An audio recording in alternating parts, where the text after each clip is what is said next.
不是你以为那种闹钟，不必紧张。You take it easy， 性格脾气都比较的包容。问你几个简简单单的问题，如果你足够争气，可以回答，我现在立马就给你跪下，让你接着做梦，接着昏迷。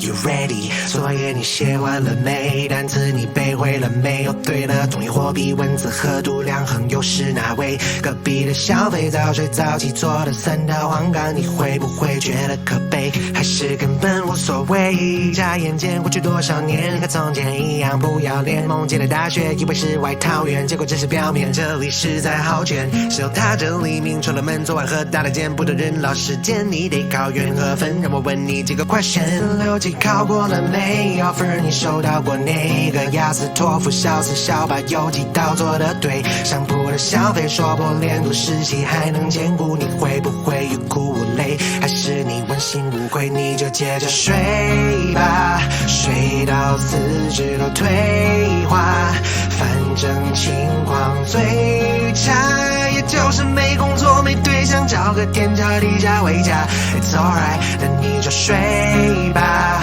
睡到人类都进化，宇宙重启 restart， 全部都化作天上的星星，让一切归零不好吗？ It's alright。